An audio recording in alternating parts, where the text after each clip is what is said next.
My friends, for centuries, you have read the scriptures, you have heard the teachings repeated, explained, argued over, preached from pulpits and whispered in private prayer, and yet the simplest, most transformative revelation Jesus ever offered stands before humanity as plainly as sunlight and still remains unseen.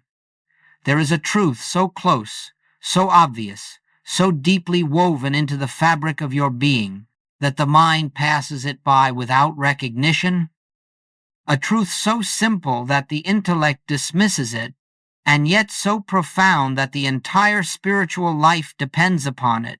It is not hidden in ancient scrolls, nor buried in esoteric doctrines. It is written, spoken, repeated, but almost never understood. Jesus gave it in a single breath. 5 words. 5 words that, when entered into with awareness, dissolve fear, heal the body, supply every need, and restore the soul to its rightful identity. I and the Father are one. These words are not a statement about Jesus. They are a revelation of your true nature. They are not theology. They are not metaphor. They are not poetry. They are the spiritual fact of existence, stated plainly from one who lived in the light of realization. And yet with all the reading, all the praying, all the searching, you have rarely been shown how to receive this truth, how to enter it, how to recognize it as the living presence within yourself. These 5 words have been recited by millions, believed by some, admired by others, but revealed only to the few who dared to look behind the veil of appearance. You see, the world has trained you to believe in separation, a God somewhere above, a self somewhere below, a life to be managed, a world to be feared, needs to be met through effort, fear, and striving. But Jesus, standing in the quiet authority of spiritual awareness, shattered that illusion with 5 simple words, not to exalt himself, but to awaken you. When I tell you that this sentence is a code, do not think of mysticism or secrecy. Think instead of a key placed in your hand, waiting only for recognition, a key that unlocks the inner kingdom Jesus spoke of, a kingdom not found in time, not found in space, but found in consciousness, your consciousness, when it becomes still enough to hear the whisper of its own divine origin. Joel Goldsmith discovered this truth not through belief, not through study, but through experience, and he spent his life showing earnest seekers that this code, I and the Father are one, is not to be repeated mechanically, not to be forced through willpower, but to be entered into gently, reverently, as though stepping across the threshold of the infinite. Tonight, before you sleep, I will invite you to hold these words in the quiet of your heart, not to get something, not to change something, but simply to recognize what already is. For when you recognize oneness, you do not transform the world. You dissolve the illusion that the world ever stood apart from the source. You may have read the scriptures many times, but until this recognition dawns within you, you have not read them with awakened eyes. You may have prayed countless prayers, but until the sense of separation is surrendered, prayer remains an effort of the mind rather than an activity of the spirit. This simple code, my friends, is the gateway to Christ's consciousness, not a higher state to achieve, not a distant light to pursue, but the natural awareness of one who has realized that there is no I separate from God, no life separate from divine, life, no mind separate from divine mind. Let us begin this journey together, calmly, quietly, without strain. Let us approach these 5 words not as students seeking information, but as consciousness seeking its own source. For the kingdom you seek is not far. It is not hidden. It is not withheld. It is here where you are. It is now, in this very moment, and it waits only for recognition. My friends, the spiritual world has spent 2,000 years debating who Jesus was, what authority he held, and what his words were meant to convey. But very few have paused long enough, become still enough, silent enough, to perceive the consciousness from which he spoke. When Jesus uttered the words, "I and the Father are one," he was not describing a belief he cherished. He was not asserting a doctrine. He was speaking from an actual state of realization, a lived awareness of the presence that animated his being. These words came not from thought, but from illumination, not from intellect, but from spiritual vision, not from effort, but from revelation. Jesus stood in the full light of truth, and from that light he spoke. And because he spoke from consciousness, his words carried the authority of consciousness. That is why they have endured across centuries, not because of theological interpretation, but because spiritual truth contains its own life, its own power, its own resonance. Now listen closely. When Jesus said, "I and the Father are one," he was not claiming a unique privilege. He was not saying, "I alone am one with God, and you are not." That was never his message. That was never his consciousness. He was revealing the eternal truth of all spiritual identity. He was showing you what is true of you, even if you do not yet recognize it. Joel Goldsmith often said, Jesus was not setting himself apart. He was showing you your own self. The Master knew that every healing, every supply, every harmony that appeared in his ministry flowed not from a personal power, but from his recognition of oneness with the infinite source. He never claimed credit. He never pointed to a human self. He said plainly, "The Father within me, he doeth the works." This is the same consciousness expressed in 5 words, "I and the Father are one." To understand the origin of the code, you must understand this. Jesus spoke these words from the mountaintop of spiritual realization. They were not a step on the path. They were the summit. And when you touch even for a moment the awareness from which he spoke, something within you awakens. Something that has always been true, always been present, but has slept beneath the noise of human thought. You see, separation exists only in belief.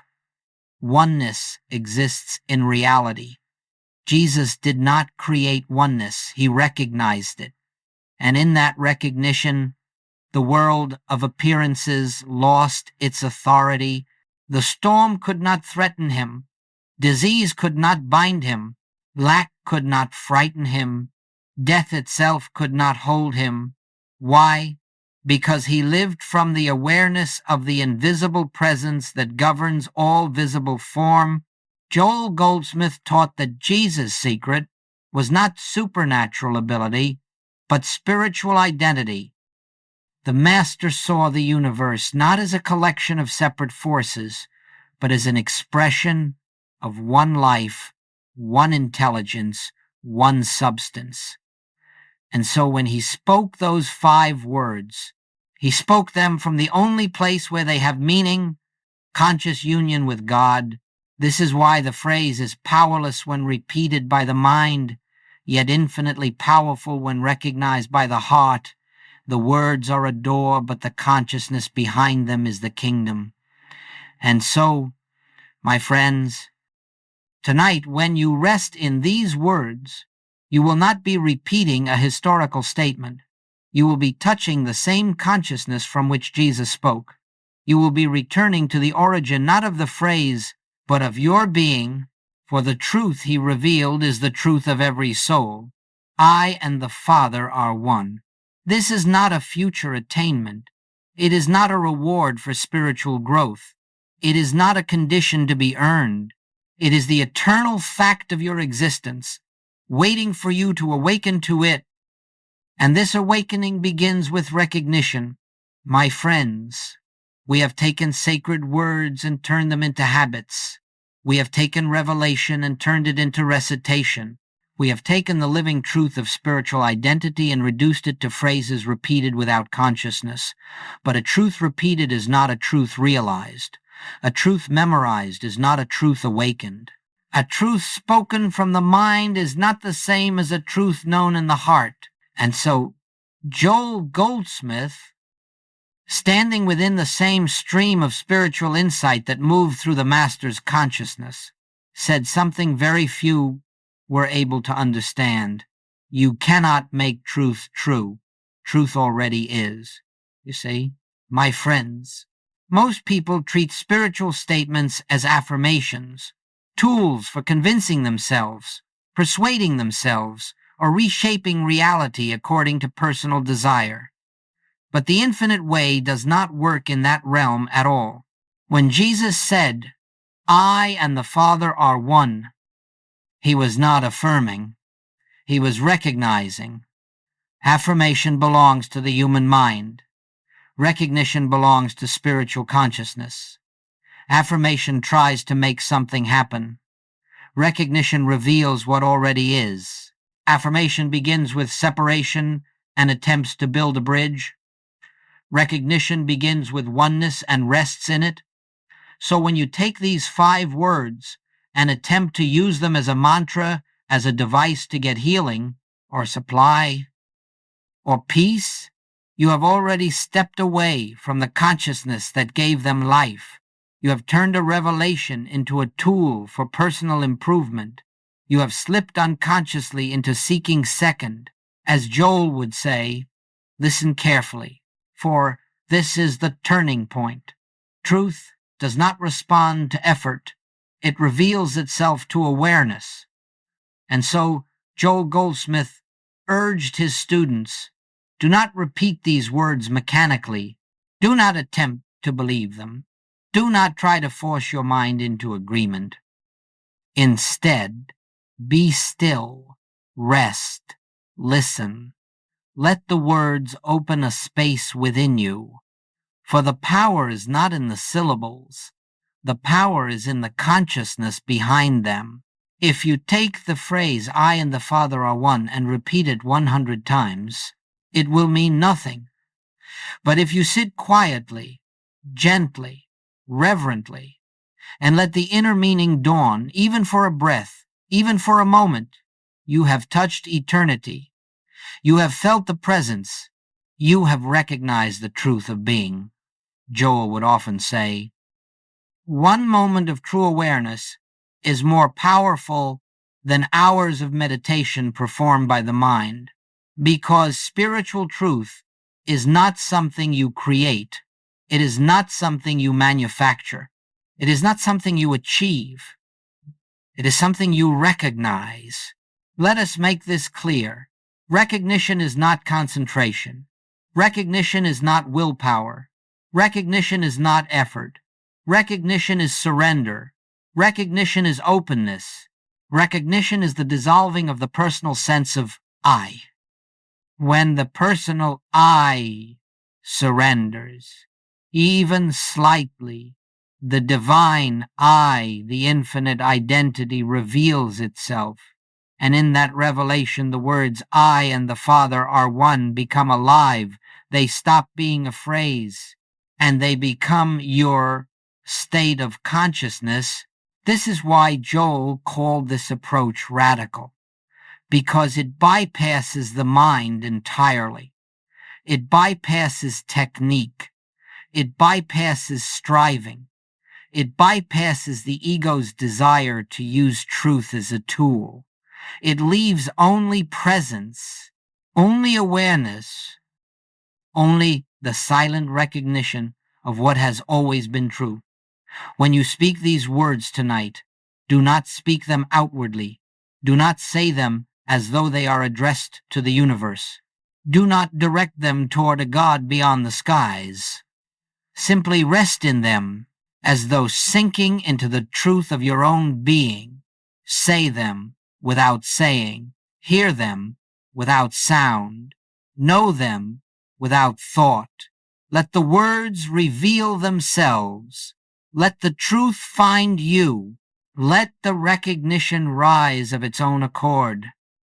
For when recognition arises, it brings peace, it brings clarity, it brings the quiet assurance that you are not alone, not separate, not vulnerable, not impoverished, not abandoned.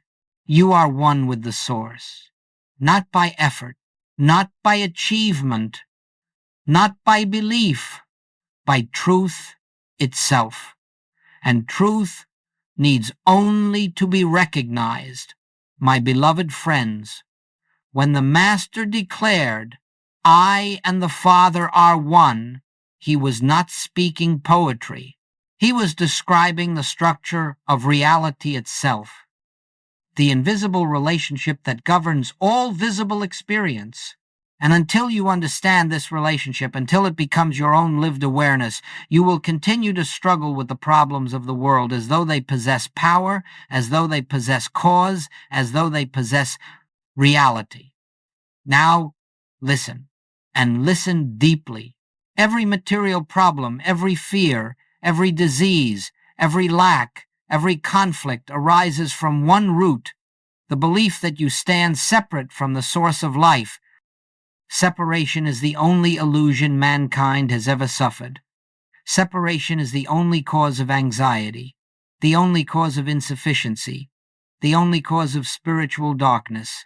The moment you believe you live apart from the infinite, you begin to depend on finite resources, finite strength, finite understanding, and finiteness always fails. This is why the world struggles.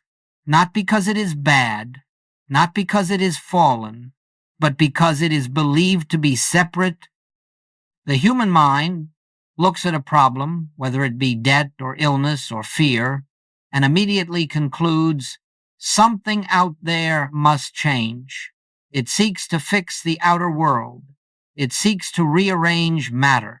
It seeks to manipulate circumstances, and all the while, the root remains untouched. Joel Goldsmith taught a truth so profound, so revolutionary, so simple, that many overlooked it. The outer world is never cause. Consciousness alone is cause. Do you see the significance? The moment you treat a material condition as power, you strengthen it. The moment you fight an appearance, you grant it reality. The moment you chase a solution outside, you affirm separation. But when the Master spoke those 5 words, "I and the Father are one," he pulled the entire axis of life inward. He recognized the presence that stands behind all form, the infinite that animates all manifestation. He saw that the source of supply is not money. The source of health is not the body. The source of protection is not human strength. The source of harmony is not human personalities. The source is the Father, the infinite presence, the invisible consciousness that lives as you. And so Joel would say, when you understand oneness, the problem dissolves not because you fixed it, but because it never had reality apart from belief. Let us take this slowly. When you stand in awareness of oneness, fear loses its foundation because you no longer stand alone. Lack loses its authority because supply is realized as spiritual, not material. Illness loses its terror because life is recognized as divine, not biological. Conflict loses its heat because identity is seen as spiritual, not personal. Nothing external changes first.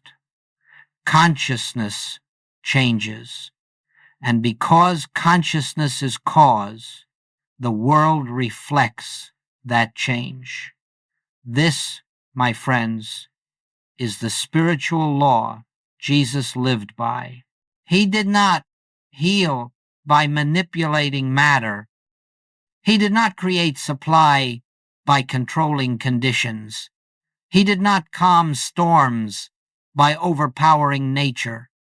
He lived from the awareness, I and the Father are one.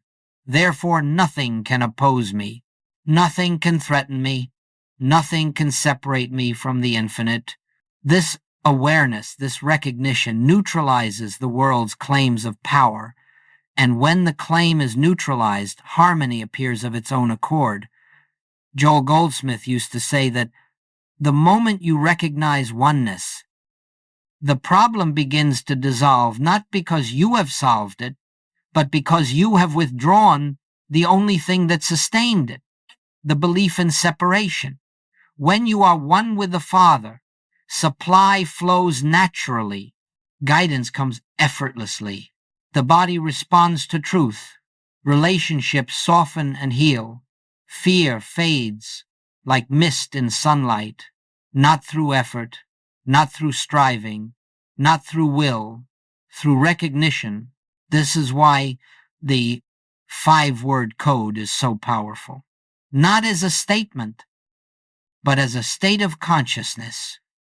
When you rest in I and the Father are one, you return to the truth of your being, and in that truth, the world loses its power over you, not because you have conquered it, but because you have awakened from the dream that it ever had power at all.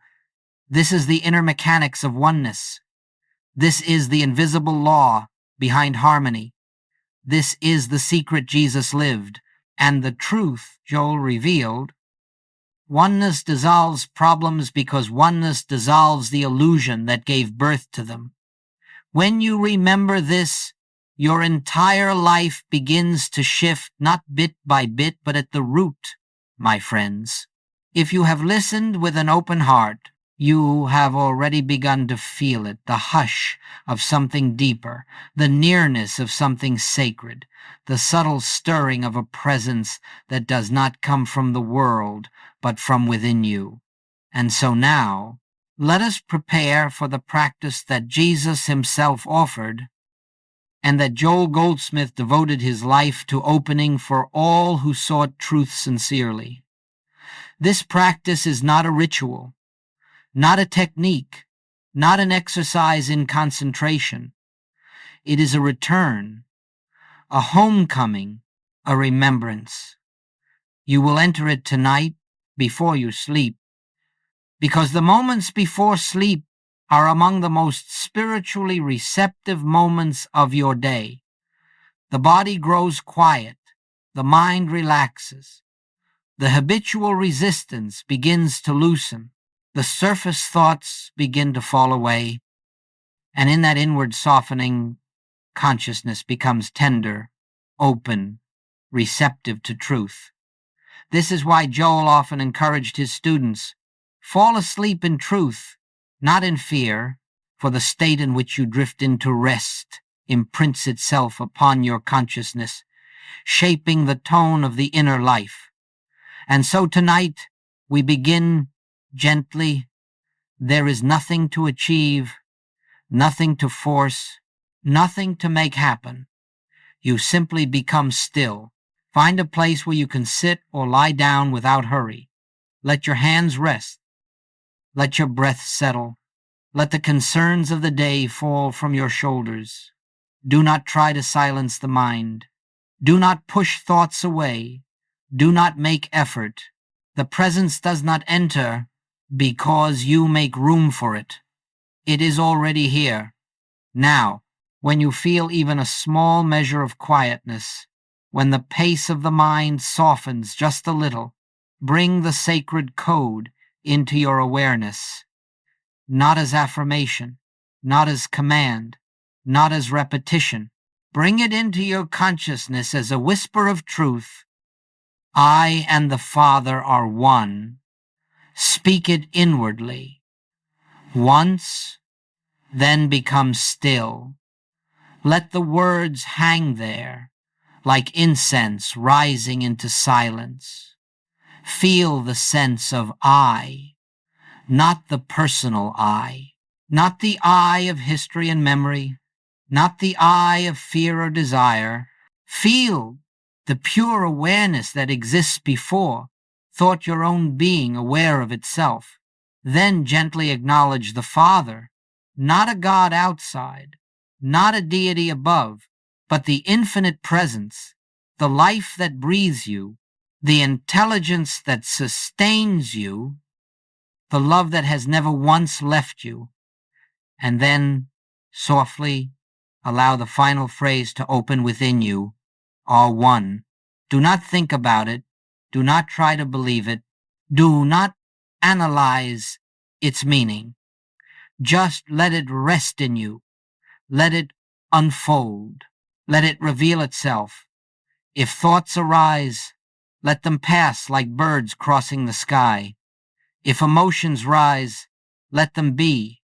If doubts whisper, do not engage them. Simply return without struggle to the quiet awareness behind the words, I and the Father are one. Feel it, not as a concept, but as a presence. For a moment, a single moment, let yourself lean into the possibility that this is true.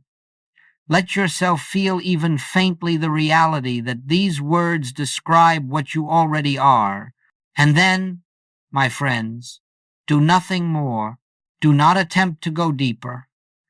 Do not strain for mystical experience. Do not look for visions or sensations. Truth comes not through effort, but through surrender. Let the words carry you toward sleep.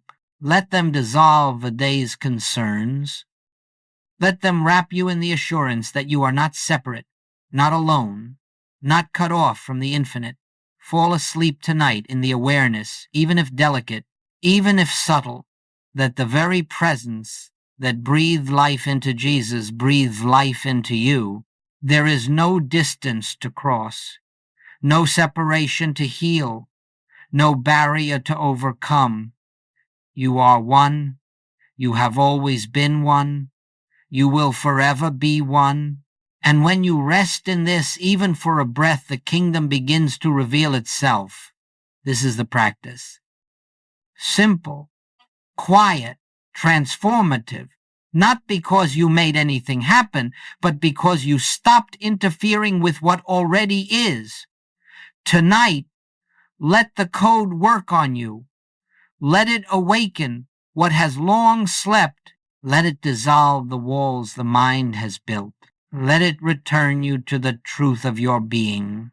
My friends, let us turn our attention now to the silent, sacred work that takes place within you when the truth behind those 5 words begins to dawn, not in the intellect, not in imagination, but in consciousness itself. For when you rest in the awareness, I and the Father are one, something begins to shift deep beneath the surface of the mind, something subtle, something quiet, yet infinitely powerful. You may not see anything outward at first, and that is perfectly right. For spiritual transformation begins at the root, not at the branches. It begins where no eye can see, where no hand can touch, where no human effort can interfere. This inner movement is the activity of the Spirit. Now listen gently. The first thing that happens when recognition dawns is that the personal sense of I begins to soften. The heavy, burdened I that tries, fights, strives, fears, worries, and seeks begins to dissolve like mist in the morning sun. You will feel, perhaps for the first time, that you are not carrying life alone. You are not depending on your own strength. You are not responsible for orchestrating the universe. Something deeper is holding you. This is not imagination. It is recognition. Joel Goldsmith called it the dissolving of the personal self, not the destruction of individuality, but the release of the false sense of separation. When this begins, a great quietness enters your being. Not the quietness created by effort, but the quietness that flows naturally when fear loses its foundation. Fear can only survive in separation. Fear cannot survive in oneness. And so when you recognize your unity with the infinite presence, fear begins to lose its voice. It may try to rise. It may whisper its familiar arguments, but something within you knows that it has no authority. Then another change begins to unfold. The mind stops reaching outward for solutions. It stops calculating. It stops grasping. It stops trying to fix, repair, or manipulate conditions. This is the beginning of spiritual rest, not lethargy, not passive acceptance, but the deep awareness that there is a presence, an intelligence, a life moving through you, living as you, governing every detail of your existence. Joel often said, the moment you stop trying to make life happen, the Spirit takes over. And that, my friends, is what you will begin to feel, life happening through you rather than you happening to life. Another inner shift takes place as well, one more delicate yet profoundly transformative, the sense of being guided not by thoughts, not by logic, not by emotion, but by a quiet prompting, an inner nudge, a subtle clarity that reveals the next step without strain. This guidance is not external. It is not a voice speaking from beyond. It is the natural activity of the Father, the infinite consciousness, moving as your own awareness, as recognition deepens. You will also notice that your reactions begin to change. What once startled you no longer shakes you. What once angered you no longer ignites you. What once frightened you no longer terrifies you. Not because conditions have changed yet, but because the center from which you live has shifted. You are no longer responding from personality. You are responding from presence. And then, very quietly, another inner transformation unfolds, one that cannot be forced, one that cannot be sought, one that arises only through grace, a sense of fullness, not emotional excitement, not positive thinking, not an improved mood, but a deep, steady, quiet contentment, untouched by circumstances. This fullness is the first sign that the Christ within you is stirring, moving, rising to the surface of your awareness. It is the inner assurance that you lack nothing because the source is within your own being. From this fullness, harmony begins to express itself outwardly, naturally, without effort, without manipulation. But remember this, the outer harmony is not the miracle. The inner recognition is the miracle, for when you recognize oneness, the world becomes a reflection of that recognition, not because you change the world, but because you awaken from the belief that the world had power separate from God.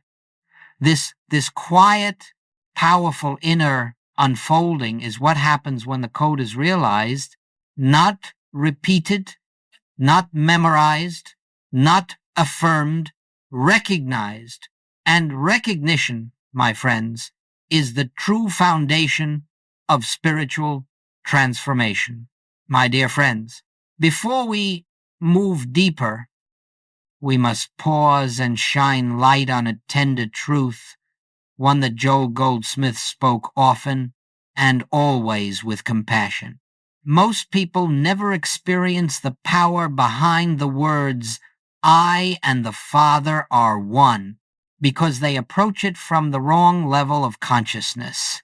They recite it with sincerity. They speak it with longing. They repeat it with devotion, but they do not realize it. And the reason is not lack of faith. nor lack of purity, nor lack of spiritual desire. The reason is that three subtle obstacles, so subtle they often go unnoticed, stand between the mind and the revelation of inner oneness. Let us bring these obstacles into the light together, gently, without judgment. Obstacle 1, using the code to get something. This is the most common and the most human. The mind says, if I repeat this truth, my life will improve, my body will be healed, my bills will be paid, my problems will dissolve. But, my friends, the moment you use truth to improve the human picture, you have already stepped away from the consciousness that Jesus lived in. You have shifted from recognition to utilization, from oneness to separation, from spirit to desire. Jesus did not speak the words to obtain anything. He spoke them from the fullness of already being. Joel Goldsmith said it without compromise. Truth cannot be used. Truth must be lived.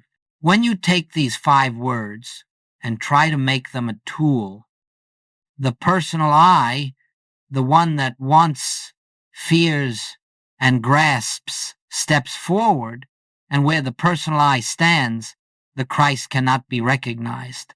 So release the desire to use the code. Let the words be what they are, a revelation of what already is. Obstacle 2, mental repetition without inner surrender. Many people repeat the phrase, sometimes hundreds of times, believing that if they say it enough, they will eventually feel its truth. But spiritual realization does not come by force. It does not respond to repetition. It does not obey volume or persistence. It comes by quietness, by yielding, by letting go of the mind's effort to grasp or understand. You cannot think your way into oneness. You cannot argue your way into union. You cannot demand spiritual vision from the intellect. The mind does not awaken the spirit awakens you. Joel taught this with unwavering clarity. One moment of surrendered awareness is worth more than hours of mental effort.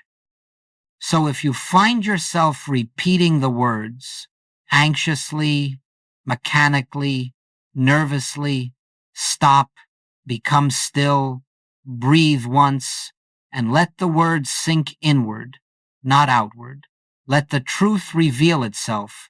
Instead of trying to manufacture it, obstacle 3, trying to believe the statement is true. This is a subtle trap. Many seekers approach the phrase like a belief to be accepted, a doctrine to be agreed with, a concept to be mentally absorbed, but belief belongs to the mind, recognition belongs to consciousness. Belief can be shaken, recognition cannot.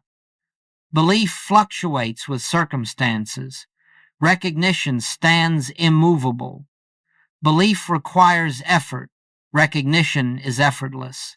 Belief tries to accept truth, recognition sees truth. And so, my friends, stop trying to believe. Stop trying to convince yourself. Stop forcing the mind to accept what it cannot comprehend. The personal mind cannot understand oneness because it was born from the illusion of separation. It tries, it struggles, it wrestles, but it cannot enter the kingdom. Only in inner silence, only in surrender, only in stillness does truth reveal itself. Joel Goldsmith's gentle reminder guides us here. You do not bring God into consciousness. You become aware that God is already there. The moment you stop trying to believe, the moment you stop trying to force truth inward, the moment you stop thinking about the words, a quiet recognition begins to arise, not from the mind, from the depth of your being, releasing the obstacles. And now, my friends, let me tell you the mercy of it all. These obstacles require no battle, no discipline, no effort. Simply becoming aware of them begins to dissolve them. Awareness itself is the dissolving agent. The moment you see that you are using truth, you stop. The moment you notice the mind repeating mechanically, it grows quiet. The moment you realize you were trying to believe, the trying falls away. And in that falling away, in that gentle surrender, the light has room to enter. Then, and only then, can the 5-word code begin to reveal its hidden power, not as a tool, not as a belief, not as an affirmation, but as your very identity. My friends, up to this point, we have spoken of the sacred code as something you rest in during meditation, reflection, or the quiet moments before sleep.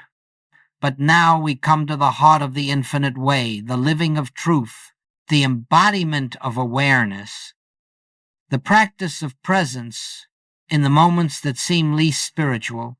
For spiritual realization is not meant to be confined to a cushion, nor locked within a sacred hour of silence. It must enter the marketplace, the workplace, the home, the conversation, the conflict. It must become your atmosphere, your foundation, your state of being. If the truth I and the Father are one is only known in stillness, but forgotten in movement, then it is not yet realized. Joel Goldsmith said often, truth must be practiced, not occasionally, but as the way you walk through the world. Let us see, then, how this recognition becomes the living influence that shapes your day, not through effort, but through remembrance. When you wake in the morning, before your mind rushes into planning, before the concerns of yesterday return, before you reach for your phone or your tasks, pause for one breath, a single breath of awareness, and let this truth arise. I and the Father are one. Feel it not as words, but as inner alignment. Then rise and move into your day, not as a person seeking God, but as consciousness expressing God. This alone changes the texture of your entire morning. When problems appear, they will appear. The world of appearances does not cease simply because you have tasted reality. But now your response is different. When a problem presents itself, money, health, relationship, fear, do not rush to fix it, explain it, analyze it, or fear it. Learn to pause. Just a breath, just a moment. And in that pause, let the sacred recognition rise. I and the Father are one. Not to change the problem, not to manipulate conditions, but to remember who stands here. When you do this sincerely, something extraordinary happens. The personal self does not step forward. The divine presence does. The problem loses its authority because you are no longer meeting it as a limited being. You are meeting it from the consciousness that knows no limitation. Joel used to say, let God go before you. Do not go before God. This is how you let God go before you, by pausing, remembering, recognizing when you feel fear or uncertainty. Fear arises only when you believe you stand alone. When fear comes, it is not a sign of failure. It is an invitation to remembrance. Do not fight fear. Do not argue with it. Do not condemn yourself for feeling it. Simply turn inward and rest, even for 1 second, in the truth. I and the Father are one. In that instant, the foundation shifts. Fear loses its ground. because its ground was separation. Oneness dissolves the soil in which fear grows. Even if the emotion lingers, your identity has changed, and that change is everything. When people trigger you, this is where the practice becomes most transformative. When someone criticizes you, disappoints you, misunderstands you, or behaves in ways that stir your emotions, pause before reacting. Remember, I and the Father are one. And then take one step further, and this one, too, is one with the Father. This remembrance dissolves the personality barrier. You are no longer meeting their behavior. You are meeting their true identity. And even if they cannot recognize their own nature, your recognition creates the atmosphere in which harmony can unfold. Joel taught, see through the mask of personality to the presence behind the form. This is how spiritual relationships are born. When you are making decisions made from personal will often carry strain, but decisions made from oneness carry grace. When faced with a choice, big or small, pause, become quiet, and enter the awareness. I and the Father are one. The Father within me is the source of all wisdom. I need not decide alone. Do not rush. Let clarity arise. Sometimes it will come as a gentle nudge, sometimes as a simple knowing, sometimes as peace around one option and discomfort around another, but always it will come without strain. When you feel alone or separate, this is the most important remembrance. There will be days when the old sense of separation rises again, when the world appears heavy, when emotions cloud your sight. In those moments, do nothing but this. Become still. Close your eyes if you can, and let the truth emerge from the depth of your being. I and the Father are one. Say it inwardly, feel it gently, rest in it, even if you feel nothing. The recognition is working. Even if the mind resists, the truth is present. Even if the heart feels dry, oneness remains unchanged, Joel said. The presence is always present. Your awareness of it comes and goes, but the presence does not. Your only task is to return again and again, softly, humbly, lovingly. The day becomes the practice. And then something beautiful begins to happen. You no longer think of spiritual practice as an activity you perform. It becomes the atmosphere in which you live. The pauses become natural. The remembrance becomes automatic. The presence becomes steady. You discover that the Christ consciousness you once sought is the consciousness you are now living from. Not perfectly, not dramatically, not as some exalted experience, but quietly, consistently, genuinely. And from this place, life begins to unfold with less resistance, less fear, more grace, more harmony, more flow, not because the world has changed, but because the one who sees the world has awakened. This is living the code. This is letting Christ walk through your day. This is the infinite way.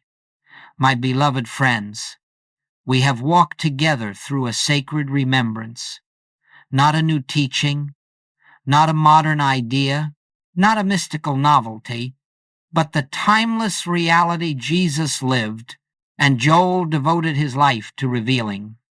And now we come to the close of this message, though not to the close of the journey. For spiritual truth does not end when the words end. It begins when the words fall into silence within you. What matters now is not what you have heard, but what you will remember.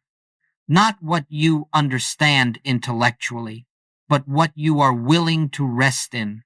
Not what you hope to achieve, but what you are ready to receive tonight in the quiet moments before sleep, when the mind grows soft and the heart becomes receptive and the world loosens its grip. I invite you gently, lovingly, without pressure, to take this truth into your consciousness. I and the Father are one.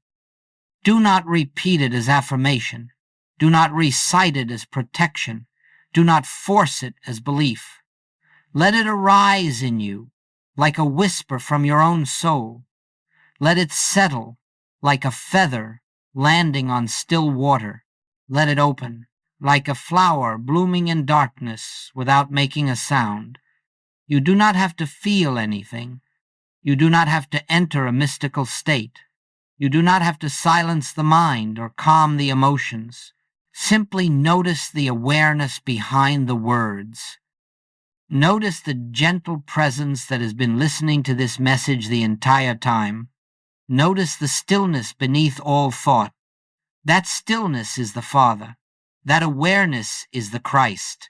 That union is your own being. Tonight, as you close your eyes, before sleep takes you, before dreams begin, rest in the simple, effortless truth. You are not separate. You are not alone. You have never been divided from the source of all life. You and the Father are one. Let those words cradle you.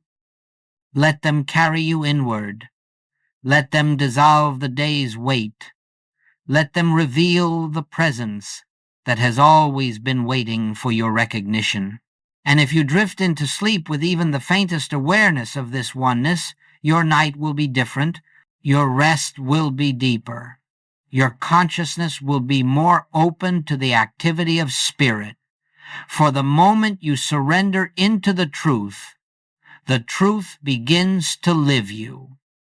This, my friends, is the beginning, not the end, the beginning of a life lived not as a seeker of God, but as an expression of God, not as a person striving for spiritual experience, but as consciousness awakening to itself, not as one hoping for peace, but as one resting in the peace that has always been within.